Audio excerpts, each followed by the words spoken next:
Derek coming in, and your name is? John, and Derek want to take the microphone. We're bringing in the sports guys a few minutes early. I thought it was a great idea. Derek, Stuart Scott was an icon in the sports broadcasting business. He passed away at 49 years old. What a tragedy. And it kind of reminded me so much of Jimmy V, but he made a courageous speech. He brought his daughters up. Talk about your thoughts on the passing of Stuart Scott. You know, Howie, first of all, Happy New Year. Oh, you too, absolutely. The holidays were great for you and everybody in the room. But Stuart Scott, to me, you know, I just look at him for what he's worth. He was an excellent broadcaster. And to be honest with you, if you said his name, the first thing that would come into my mind is "Booyah!" Right? Yeah. I mean, he had a style, he put personality. the flash and dash into sports, and it came in the early '90s. Absolutely. With I remember because I was in college, the suits and they had those real flashy looking ties with different colors and stuff. And he actually was a big part of starting the ESPN2. Yeah. You know, which had a little flash and dash to its own. Yeah. And a lot of people like him because he brought a little hip hop into the sports presentation in terms of news. Other Side of the Pillow was a famous saying that he came. Right. He was original. He's as cool as the other side of the pillow. Yeah. And that's the most famous phrase he had. Yeah. But I just looked at him evaluating sport like I liked Bill Lee. Yeah.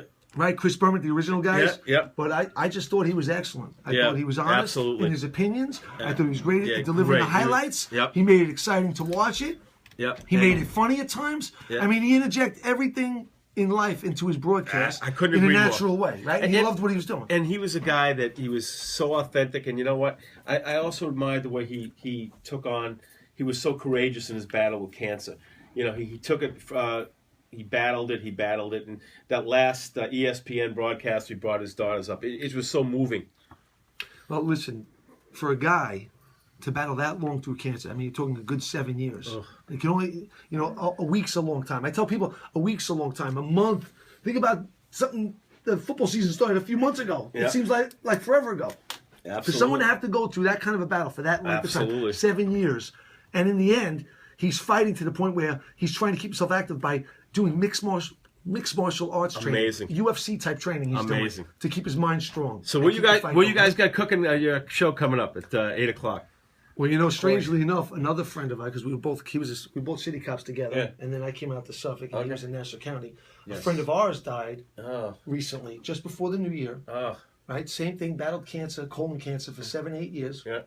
They actually honored him on News 12 today because he was a high school hockey coach at St. Anthony's. Oh, okay. So we're going to spend the first half hour on hockey. We're going to have a special guest, Corey Hirsch. And the second half hour, believe it or not, an old partner of mine in Suffolk, he passed away suddenly recently. So I had to go to that funeral yesterday. And he was a big football fan. Oh, okay. So the second part of the end of the show, we'll spend talking about the NFL playoffs and obviously talking about next week's games matching up against your boys. Yeah, I'll tell you. I'm gonna be honest with you. I am really nervous about the Ravens. You know why you're nervous? I know why you're nervous. The Pats have only lost 3 playoff games at home with Tom Brady, and 2 of those 3 losses are to who? And the Ravens, and the other one, the guy had it right in his hands and he dropped it. Otherwise, it would have been all 3. That's the last team the Patriots needed to see. And I want to throw something at you. They should win, though. I should win, but they scared. They don't lose at home. I want to throw. You know why they should win? Because their defense is a lot stronger than it was in previous seasons. I want to throw an interesting scenario at you, something to chew on later in the show. No one has mentioned this, but I want to throw this out at you. Maybe discuss. Everyone talks about Rex Ryan. He'll definitely get a job. They talk about Atlanta. They talk about Chicago, maybe even San Francisco. I'm going to throw one at you that no one's talked about. Cincinnati. Because my feeling is Marvin Lewis has lost 3 playoff games in a row. It was 4, right? The quarterback, Dalton, has been horrendous, even though he's a redhead. He's been horrendous. My feeling is they've said, Marvin, you've taken us to the playoffs. You can't get us over a hump. We're going to go with Rex Ryan, a guy that's won playoff games, and they're going to bring in Mark Sanchez as quarterback. A guy that's won 4 playoff games. So you think they're going to pass on Dalton?